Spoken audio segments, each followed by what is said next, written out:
iGrasp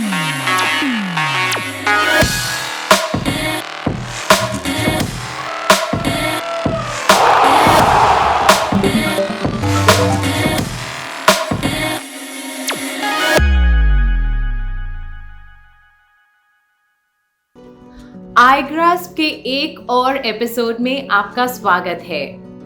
आज हमारे राष्ट्रपिता महात्मा गांधी की पुण्यतिथि है। हमारे इतिहास में ऐसे बहुत से शहीद हैं जिन्होंने भारतीय स्वतंत्रता संग्राम में योगदान दिया।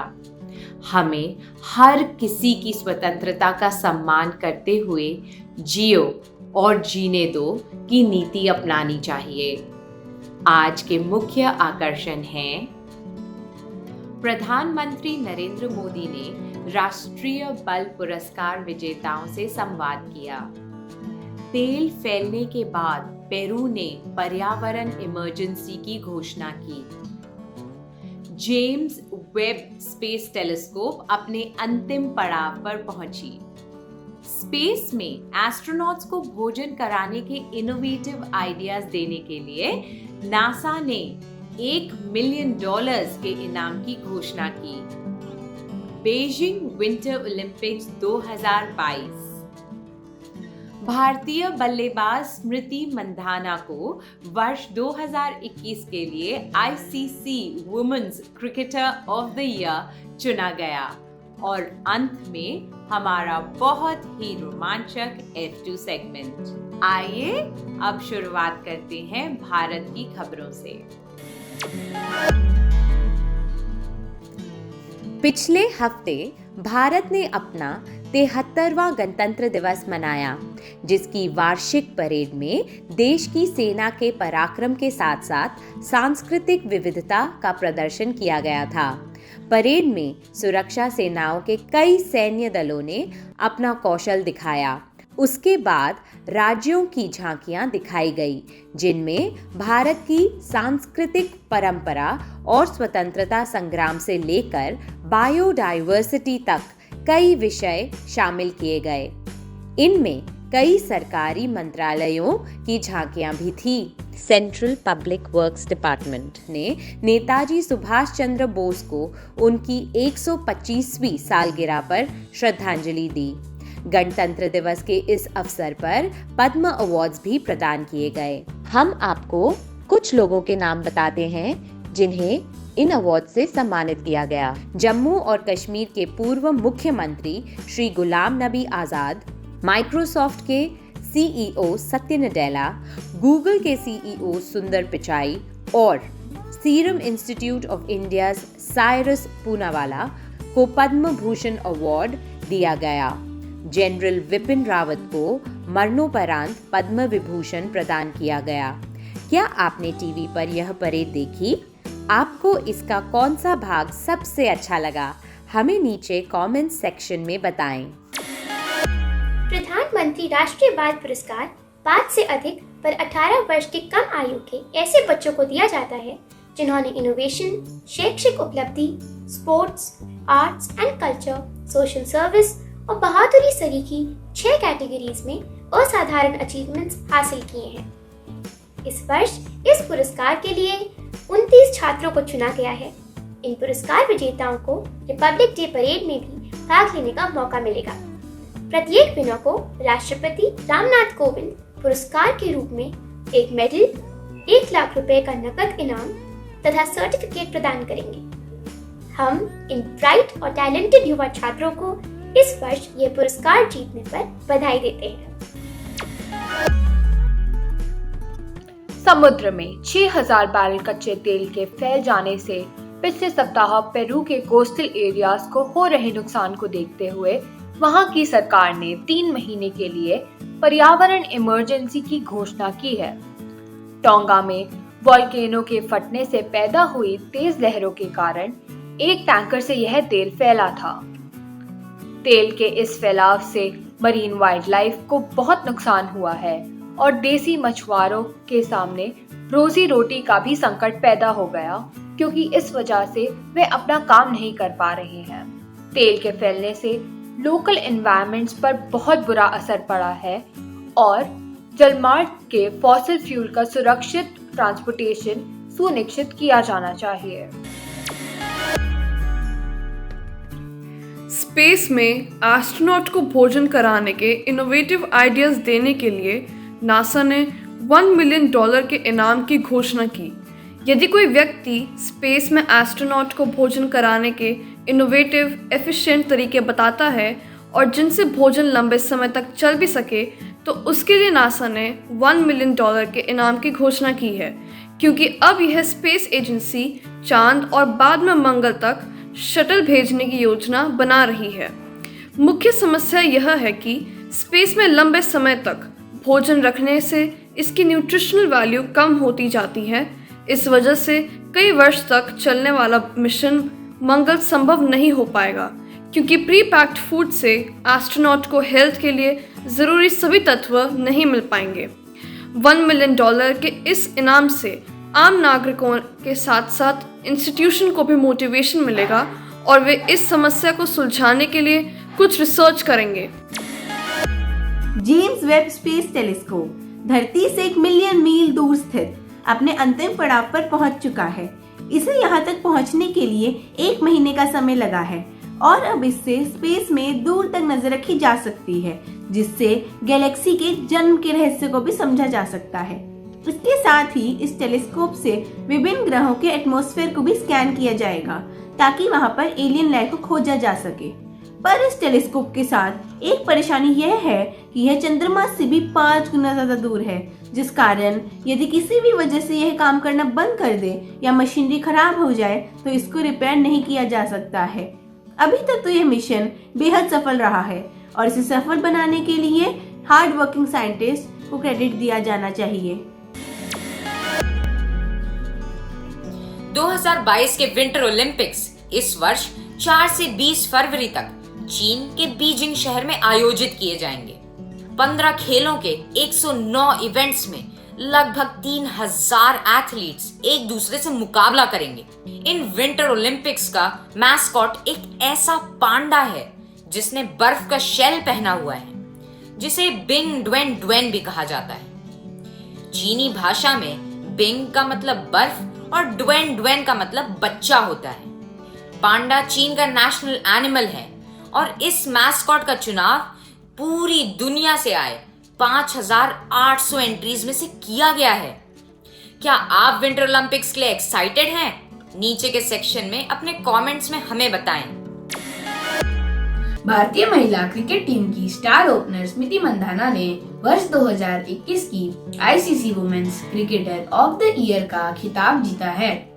मंधाना ने जब से खेलना शुरू किया है तब से उन्होंने दूसरी बार यह प्रसिद्ध खिताब जीता है। पहली बार उन्होंने इसे 2018 में जीता था। इस बेहद टैलेंटेड लेफ्ट हैंडर ने 38 से ऊपर के एवरेज के साथ 22 इंटरनेशनल गेम्स में 855 रन बनाए हैं, जिसमें 1 सेंचुरी और 5 हाफ सेंचुरीज शामिल हैं। इस प्रसिद्ध खिताब जीतने पर हम उन्हें बधाई देते हैं और उम्मीद करते हैं कि 2022 में उनकी शानदार फॉर्म बनी रहेगी।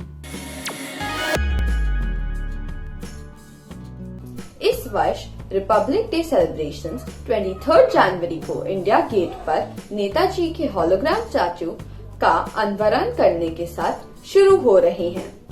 नेशनल मॉन्यूमेंट पर एक 125वीं बर्थ एनिवर्सरी पर लगाए जाने वाला होलोग्राम यहाँ तब तक रहेगा जब तक इनलेट फ्रीडम फाइटर की ग्रेनाइट की स्टैचू यहाँ नहीं लग जाती।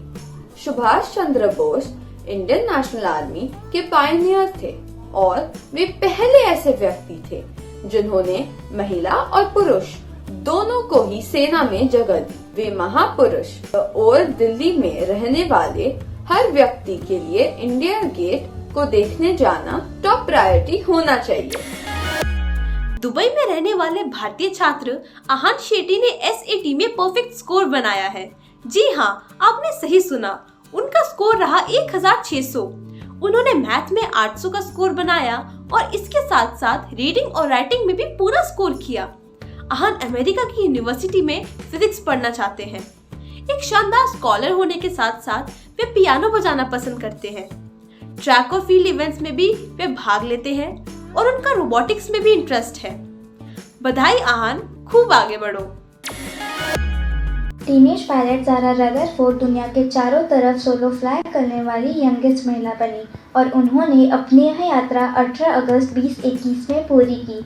यह बहुत ही बड़ी और ज़बरदस्त चुनौती थी क्योंकि इस दौरान उन्होंने खराब मौसम तथा कोविड महामारी का सामना किया और इनहॉस्पिटेबल टेरेन ने इस चुनौती को और भी बढ़ा दिया, पर वो अपनी धुन की पक्की थी। हालांकि उन्होंने स्वीकार किया कि कई बार वह बहुत डर भी गई थी।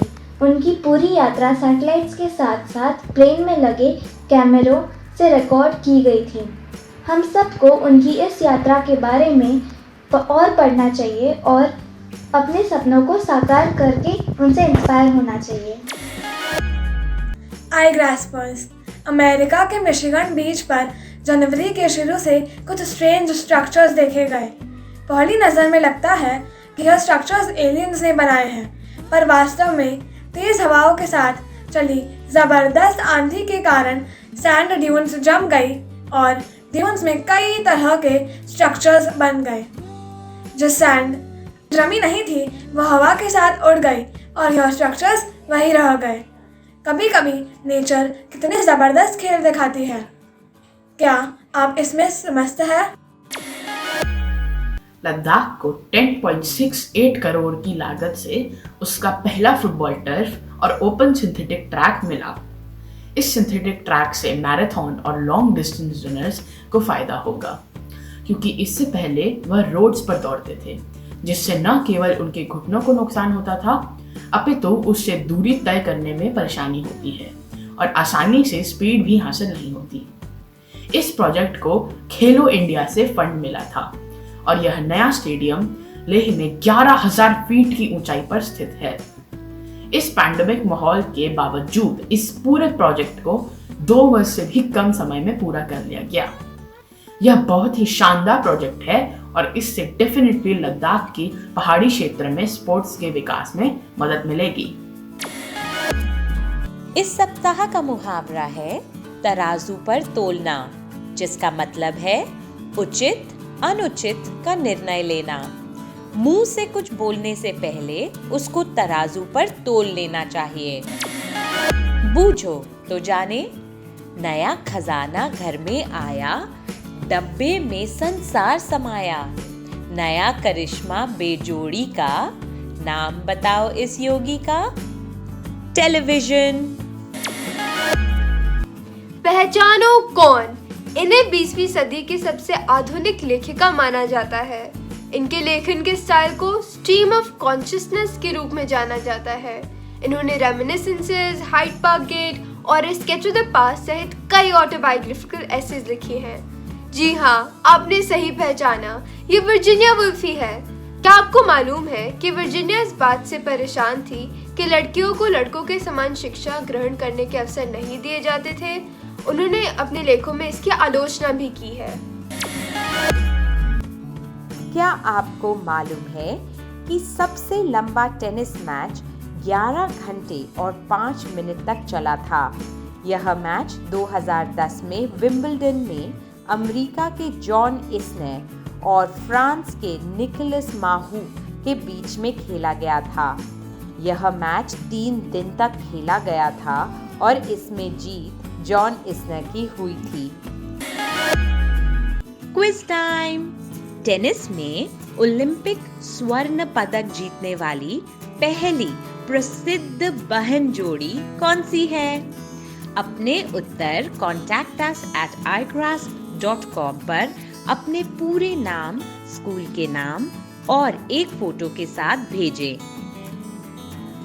पिछले हफ्ते के सवाल का जवाब है, राज्य के इंपीरियल सिस्टम ऑफ एग्जामिनेशंस की व्यवस्था को 1905 में समाप्त कर दिया गया था।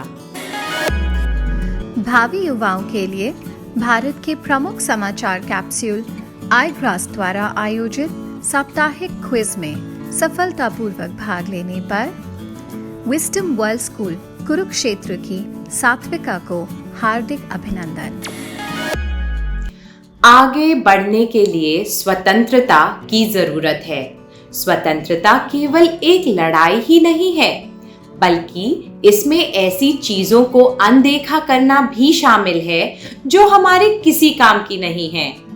अगले हफ्ते मिलने तक अपने आसपास के लोगों को अपनी राय देने और अपनी मर्जी से काम करने की स्वतंत्रता देते रहें। शांत रहें और खुश रहें। आपसे अगले हफ्ते फिर मुलाकात होगी। नमस्ते।